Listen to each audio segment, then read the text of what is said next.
Presidente, Srs. Membros do Governo, Senhoras e Senhores Deputados, permanecendo cada vez até mais tarde no sistema de ensino ou empurrados para trabalhos precários, os jovens veem hoje prolongada a sua dependência da família. A emancipação fica comprometida. Desemprego, salários baixos, trabalho temporário são tudo obstáculos concretos a uma verdadeira autonomia que implica, entre outras coisas, viver em casa própria. Num país que se quisesse moderno, as políticas sociais assegurariam o consagrado direito à habitação, a regulação do mercado imobiliário e políticas de apoio à habitação jovem, recuperando casas degradadas e abandonadas, construindo um mercado social de habitação e desenvolvendo medidas que favorecessem o arrendamento. Pelo contrário, o modelo que persiste é o do desmantelamento do Estado de Providência, a redução de custos com programas sociais e a transferência da responsabilidade do Estado para o mercado ou para a família-providência, fórmula conservadora que reproduz dependência e desigualdade. O novo programa anunciado para apoiar o arrendamento, o Porta 65 Jovem, tem preocupações técnicas interessantes, mas não responde a questões essenciais. Desde logo foi apresentado de forma desgarrada. Não há programa de intervenção na área da habitação que possa não ser sistémico. Ficamos, por isso, à espera das outras vertentes do programa, aquelas que supostamente estão destinadas ao parque público, à coabitação apoiada, às bolsas de habitação. E constatamos aqui a primeira falha do Governo. O Governo falha quando não apresenta de forma integrada todos os instrumentos que supostamente estão planeados. É uma prova da sua incapacidade.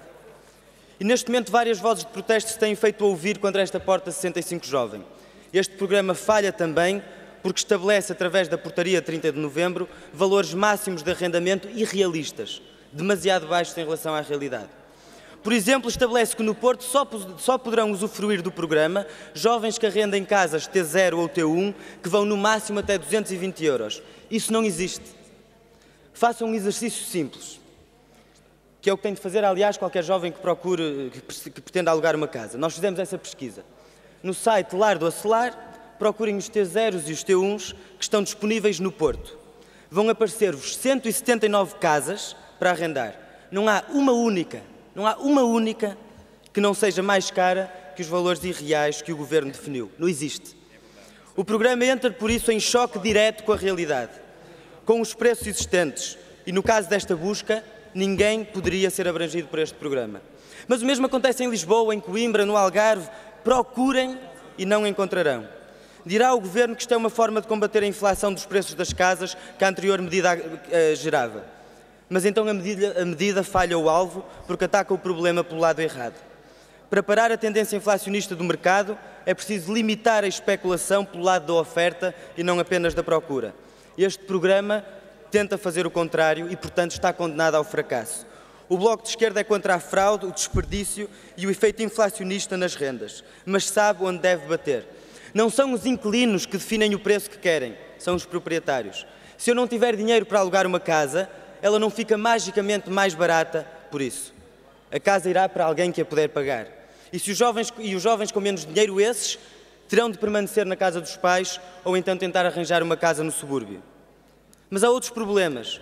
O programa anterior, Incentivo ao Arrendamento Jovem, previa uma transferência durante 5 anos. Tinha uma razão. É que grande parte dos contratos de arrendamento fazem-se por 5 anos. O Governo reduz agora para 3 anos de subsídio, que vai diminuindo percentualmente à medida que os 3 anos passam. Diz o Governo que isso serve para estimular a autonomia dos jovens. Mas a nossa dependência é outra. A nossa dependência é estarmos dependentes de salários baixos, de desemprego, de contratos a prazo, de falsos recibos verdes. É isso que impede a nossa autonomia, não é o subsídio. O acesso à habitação e, por isso, o subsídio é uma condição fundamental da nossa autonomia. Mas este programa tem, mérito lhe seja feito, a marca do Partido Socialista. Aquela qualidade preferida do Governo Sócrates. E ele reduz de forma significativa a despesa do Estado em relação ao programa anterior. Os beneficiários serão menos, os subsídios menores, poupa-se dinheiro. São 20 milhões de euros que se poupa. O déficit orçamental reduz-se para agravar o déficit social. Parabéns. Esta é a verdadeira filosofia que orienta as políticas sociais do Governo. É por isso que a esquerda socialista tem um programa alternativo ao do Governo, também em matéria de política social. O Bloco aqui está para propor e para lutar pela justiça. Muito obrigado.